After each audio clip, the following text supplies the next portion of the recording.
టింగ్ టింగ్ టింగ్ టింగ్ ఎవరు చేసిన కర్మ వాళ్ళనుభవించక ఏనాటికైనా తప్పదయ్యా. చేతిలోన చెయ్యేసి చెప్పు మామా, చేసుకున్న బాసలు ఆడుకున్న ఊసులు చెరిగిపోవని చెల్లిపోవని చేతిలో చెయ్యేసి చెప్పు మామా. చేతిలో ఆపుతారా మీ పాటల కచేరి? చలపతన్నయ్యకి తల చెడింది అనుకుంటే నీ బుర్రకేమైంది అర్చన? నన్ను వెటకారం చేస్తున్నావా?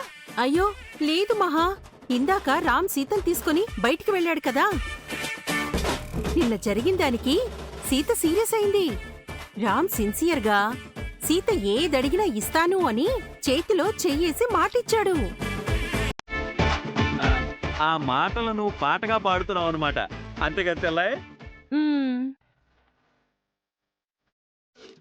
రామ్ సీతకు మాట ఇవ్వడం ఏంటి? సీత ఏం అడుగుతుందో తెలుసుకోకుండా ఎలా మాటిచ్చాడు? సీతకి జరిగిన అన్యాయానికి తను ఏం అడిగినా నేను ఏమిచ్చినా తప్పులేదు బాబా. సీత ఏం అడిగినా ఇస్తావా బ్రో? సీత ఈ ఆస్తి అడుగుతుంది, ఇచ్చేస్తారా బావగారు? ఏమ్మా, ఈ ఆస్తుల్లో నీకేమైనా వాటా కావాలా? నువ్వు ఆగు చలపతి. సీత ఎక్కడ రామ్? మహా టెన్షన్ అవుతోంది. సీతకి సర్ది చెప్పి పంపించేశాను పిన్ని, కంగారేం లేదు. అయితే ఆ గన్ను తీసి లోపల పెట్టండి. సీత వెళ్ళిపోతే దాంతో పనే ఉంది. సీత నన్ను గన్తో షూట్ చేస్తుంటే నువ్వు ఎంజాయ్ చేస్తూ ఎంకరేజ్ చేసావు కదన్నయ్య. లేదు చల్లాయ్, సీత ఎంతైనా నీ కోడలు కదా. ఇదివరకు నువ్వు మాట్లాడితే గన్ను తీసేదానివి, ఇప్పుడు సీత నీ వారసత్వం తీసుకుంది. అన్నయ్య, ఈరోజు సీత నన్ను చంపబోయింది. ఆ విషయం మీకు అర్థమవుతోందా? సారీ పిన్ని, సీత కోపం మీకు తెలియంది కాదు. నువ్వు నాకు మిథునకి పెళ్లి చేశావని తెలిసేసరికి సీత కంట్రోల్ చేసుకోలేకపోయింది. నువ్వు చేసిన తప్పుకే కదా రామ్ నేను మిథునతో నీ పెళ్లి చేసింది. సీత నన్ను మాత్రమే ఎందుకు టార్గెట్ చేయాలి? అంటే సీత ఈ ఫ్యామిలీ మొత్తాన్ని లేపేయాలనే కదా నీ ఉద్దేశం చల్లాయ్?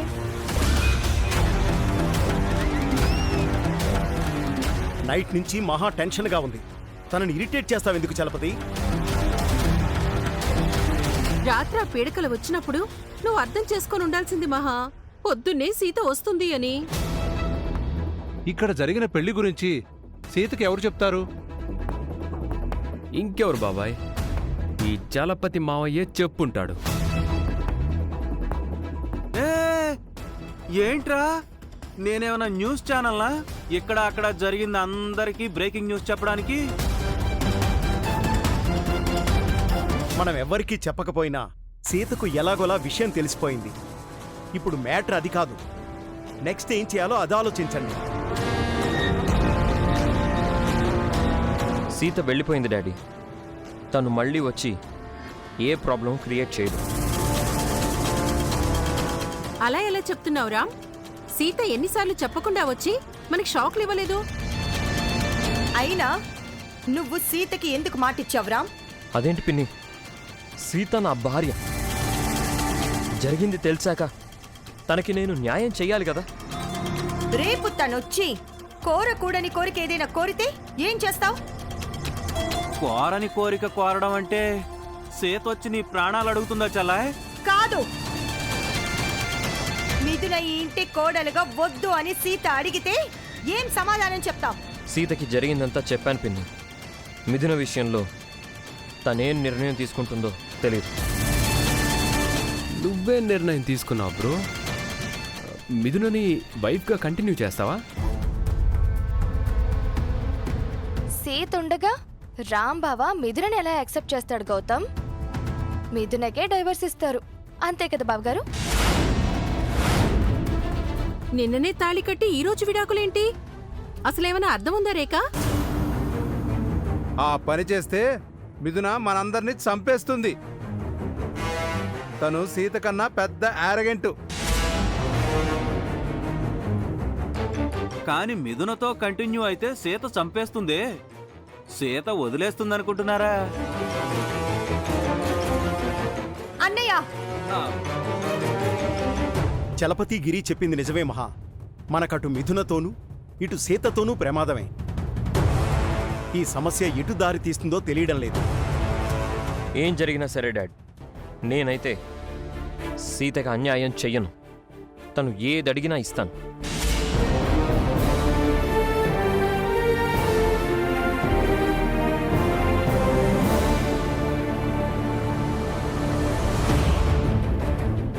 ఏం చేద్దాం మహా? ఇప్పుడు మనకేంటి దారి? ఇక వేరే దారి లేదు చెల్లాయ్, గోదారే.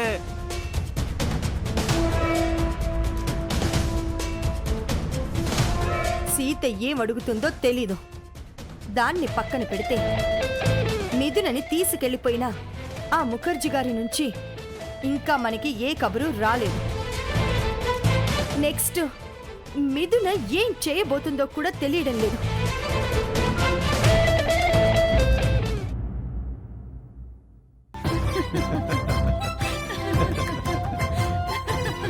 బాగుందమ్మా. మొత్తానికి మీ మహాలక్ష్మి అత్తయ్యను గన్నుతో బెదిరించావన్నమాట. చాలా బాగుంది. నువ్వు పెట్టిన భయానికి మహాలక్ష్మి గుండె ఆగిపోయి ఉంటుంది కదా సీత.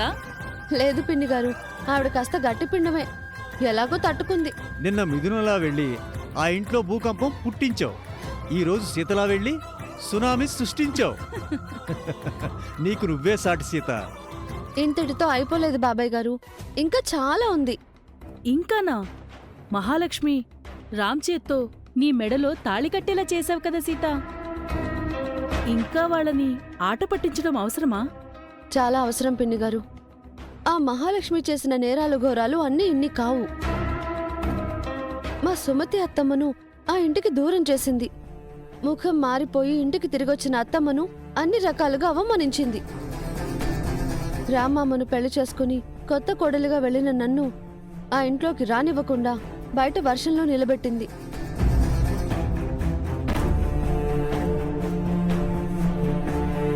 నన్ను కాదని రామమ్మకు మా అక్క మధుమితనిచ్చి పెళ్లి చేయాలి అని అనుకున్నారు. ఇప్పుడు మిథునాను తన కోడలిగా చేసుకున్నది నన్ను సైడ్ చేయడానికే. ఇన్ని తప్పులు చేసిన ఆవిడ్ను అంత తేలిగ్గా వదిలిపెట్టను. ఇంకా ఇంకా అల్లాడిస్తాను. కరెక్టేనమ్మా. కానీ మీ అత్తాకోడళ్ల మధ్య పాపం రామ్ నలిగిపోతున్నట్టున్నాడు కదా. అవును సీత, మహాలక్ష్మి అంటే తప్పు చేసింది. ఏ తప్పు చేయని రామ్ని ఎందుకు బాధ పెట్టాలి? బాధ పెట్టాలని నాకు లేదు పిన్నిగారు. తప్పనిసరి చేయాల్సి వస్తుంది. మామ మహాలక్ష్మిని గుడ్డిగా నమ్ముతున్నారు. ఆవిడ చెప్పేది చేసేది రైట్ అనుకుంటున్నాడు. ఆ గుడ్డి నమ్మకం నుంచి మామను బయటకు తీసుకురావాలి. అంటే మహాలక్ష్మి రాముని చిన్నప్పటి నుంచి పెంచింది కదా సీత. అందుకే రామ్కి ఆవిడపై అంత నమ్మకం. కన్న తల్లైనా పెంచిన తల్లైనా గుడ్డి నమ్మకం మంచిది కాదు బాబాయ్ గారు. ఆవిడ చెప్పేది మంచో చెడో నిజమో అబద్ధమో తెలుసుకోలేకపోతే నష్టపోయేది మామే కదా. మహాలక్ష్మి రామ్ను అలా తయారు చేసింది సీత. రామమ్మనొక్కనే కాదు పిన్ని గారు, ఆ ఇంట్లో అందర్నీ మహాలక్ష్మి తన చెప్పు చేతల్లో పెట్టి ఆడిస్తుంది. మావయ్యతో సహా వాళ్ళందరి కళ్ళు తెరిపించి మహాలక్ష్మి నిజస్వరూపాన్ని వాళ్ళకి చూపించాలి. అప్పటి వరకు రామమ్మ బాధపడక భరించక తప్పదు. సరే సీత, నువ్వు ఎలా అనుకుంటే అలా చెయ్యి. నీకు మా సపోర్ట్ ఎప్పుడూ ఉంటుంది. మాకు మా మిథున నువ్వు వేరు కాదు సీత. ఇంకా చెప్పాలంటే నీ గురించి తెలిసి, నువ్వు చేస్తున్న పనుల గురించి తెలిసాక మాకు మిథున కంటే నువ్వే ఎక్కువైపోయావు. మీరలా అనుకోవడం నా అదృష్టం పిన్ని గారు. మా ఇంట్లో అమ్మా నాన్నలు, ఈ ఇంట్లో మీరు బాబాయ్ గారు, అక్కడ రేవతి పిన్ని కిరణ్ గారు నన్నెంతో అపురూపంగా చూసుకుంటున్నారు. నాకు 3 అమ్మలు 3 నాన్నలు. నీలాంటి కూతురు ప్రతి అమ్మా నాన్నకి ఉండాలి సీత.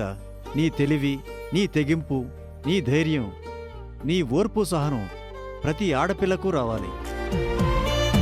సీతే రాముడి కట్నంలా, ప్రతి ఆడపిల్ల తన ఇంటి కంటి వెలుగులా, అత్తారింటికి దీపంలా భర్తకు కట్నంగా కావాలి. ఇంత ఇంతకీ నీ నెక్స్ట్ ప్లాన్ ఏంటి సీత? ఏం చేద్దాం అనుకుంటున్నావు? ప్లాన్ రెడీగా ఉంది బాబాయ్ గారు. మీరు మహాలక్ష్మికి ఫోన్ చేసి నేను చెప్పినట్టుగా చెప్పండి.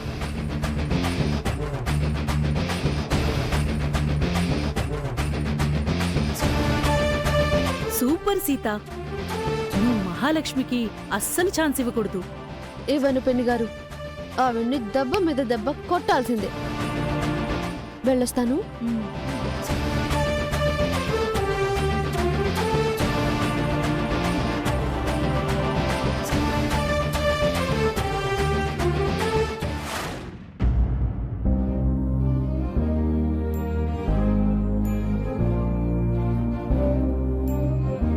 మా గౌతమ్ గాడితో పెళ్లి కాకుండానే ఈ ఇంటి కోడలుగా డ్యూటీ ఎక్కేసావేంటమ్మాయి? ఒక్క పెళ్లి తప్ప అన్నీ అయిపోయాయి కదా బాబాయ్.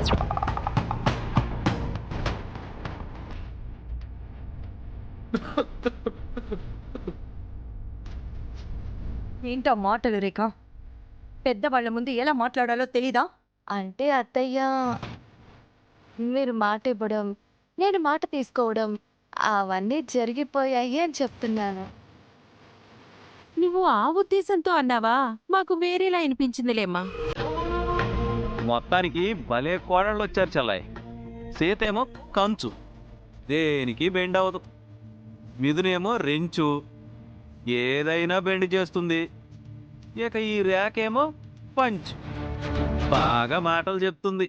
ఆ లిస్ట్ నుంచి సీతను తీసే బావా. ఇప్పుడు ఈ ఇంటికి ఇద్దరే కోడళ్ళు, మిథున, రేఖ.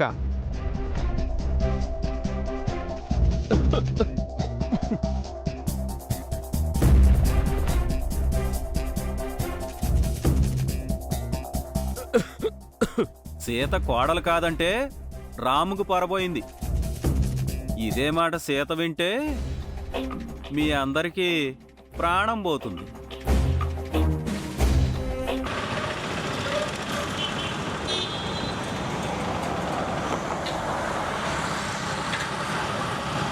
ఆ సీతని ఎలా కంట్రోల్ చేయాలో నాకు తెలుసు.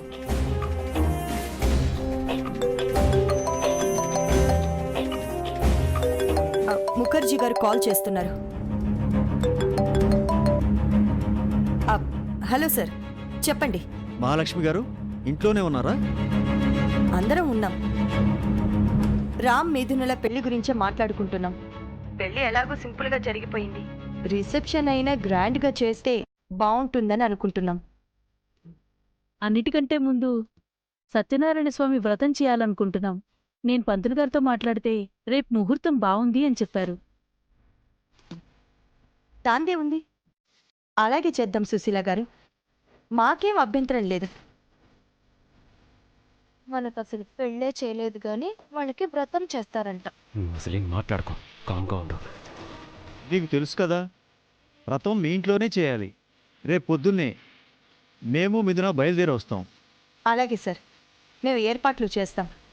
ఈ విషయం చెప్పడానికే ఫోన్ చేశారా? అవునండి, రేపు వ్రతం అయిపోగానే మా అమ్మాయిని మీ ఇంటి కోడలుగా చేసి మేం వెళ్ళిపోతాం. మా బాధ్యత కూడా తీరిపోతుంది.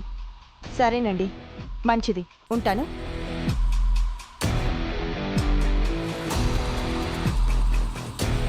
అందరూ విన్నారు కదా, రేపు మన ఇంట్లో రామ్ మిథునులతో సత్యనారాయణ స్వామి వ్రతం చేయబోతున్నాం.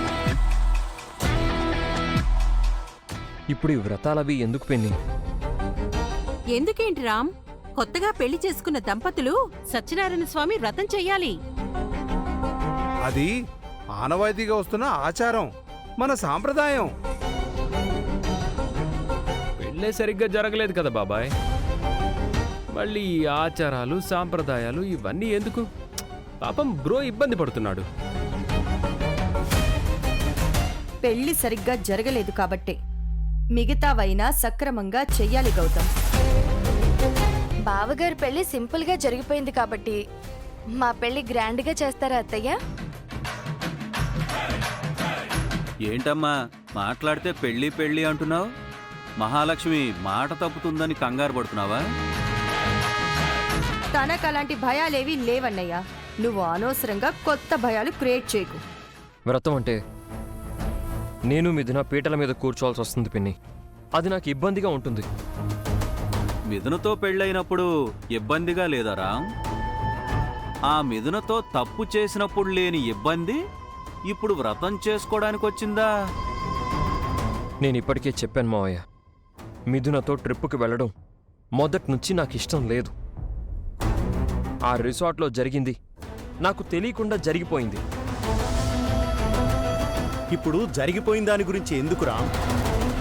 రేపు వ్రతం అయితే చేసుకొని తీరాలి, తప్పదు. ఆ వ్రతానికి సీత వస్తుందేమో. రామ్ అందుకు కంగారు పడుతున్నాడేమో. అదే నాకు అనుమానంగా ఉంది. రేపు సీత ఇక్కడికి రాకుండా చూసుకునే బాధ్యత నీదే రామ్. సీతను నేనెలా ఆపను పిన్ని? తను వస్తానంటే నేను వద్దనలేను. సీత ఇక్కడికి వస్తే ఏదో ఒక రచ్చ చేస్తుంది. సీత ఏదడిగినా ఇస్తానని మాటిచ్చావు కదా.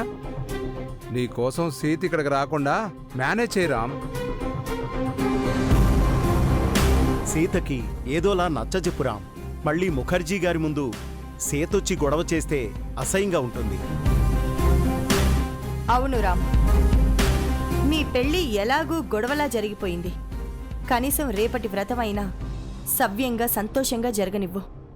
ఇది మా అందరి రిక్వెస్ట్. సరే పిన్ని, సీతకి ఫోన్ చేసి చెప్తాను. మ్యాక్సిమం సీత రాకుండా ఉండడానికి ట్రై చేస్తాను.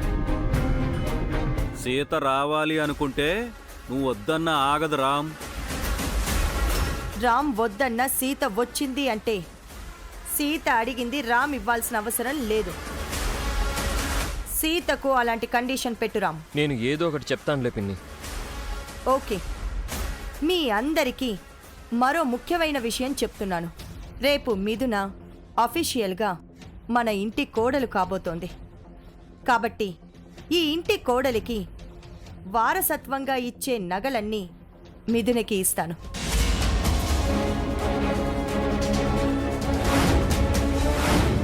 ఏంటత్తయ్యా, అన్ని నగలు ఆ మిథునకే ఇచ్చేస్తారా? నువ్వేంటమ్మా అంత కంగారు పడుతున్నావు? నువ్వింకా ఈ ఇంటి కోడలు అవ్వలేదు కదా. కాసేపు నువ్వు కామ్గా ఉండు రేఖ. రేపు వ్రతం గ్రాండ్గా చేద్దాం. మిథునని ఈ ఇంటి కోడలుగా వామ్ వెల్కమ్ చెప్దాం.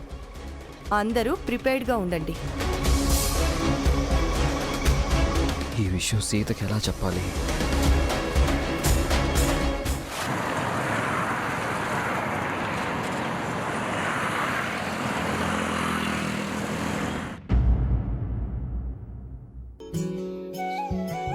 ఏంటి మామ, నన్ను అర్జెంటుగా కలవాలి అన్నావు?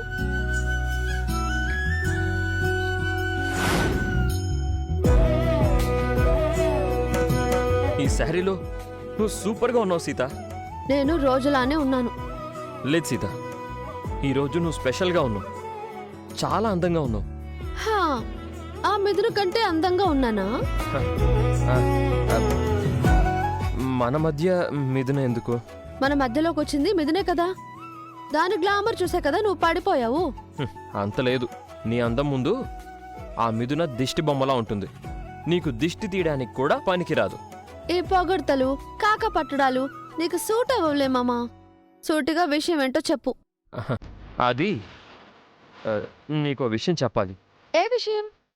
రేపు రేపు ఇదిగో, నువ్వు అంత ఫోర్స్గా అడిగితే చెప్పలేను. చెప్పకపోతే మానే. ఇది నువ్వు తప్పకుండా వినాలి సీత. అయితే చెప్పు. నాకు మిథునకు సింపుల్గా పెళ్లి జరిగిపోయింది కదా. అయితే మళ్ళీ గ్రాండ్గా పెళ్లి చేసుకుందాం అనుకుంటున్నారా? ఊరందరినీ పిలిచి రిసెప్షన్ చేయాలనుకుంటున్నారా? అబ్బే, అలాంటిదేం లేదు సీత. మరి రేపేం చేయాలనుకుంటున్నారు? అది వ్రతం. వ్రతమా? సత్యనారాయణ స్వామి వ్రతం అంట సీత. ఏంటి, మీరిద్దరూ సత్యనారాయణ స్వామి వ్రతం చేసుకుంటున్నారా? కొత్తగా పెళ్ళైన వాళ్ళు ఆ వ్రతం చేసుకోవాలంట కదా. అలా అని నేను అనడం లేదు, మా పిన్ని వాళ్ళే చెప్తున్నారు. మనకు పెళ్ళైన కొత్తలో ఆ వ్రతం చేసుకున్నామా? లేదు. మరి మీరెందుకు చేసుకోవాలి? ముఖర్జీ అంకుల్ వాళ్ళు చెప్పారు. మా పిన్ని చేద్దామని మాటిచ్చింది. ఆ మాట నాకు చెప్పడానికి నువ్వు వచ్చావు అంతే కదా? కాదు, ఇంకేంటి? రేపు ఆ వ్రతానికి నువ్వు మీరిద్దరు వ్రతం చేసుకుంటుంటే నేను చూడడానికి రావాలా? అస్సలు రాను. నువ్వు రావద్దని చెప్పడానికే వచ్చాను.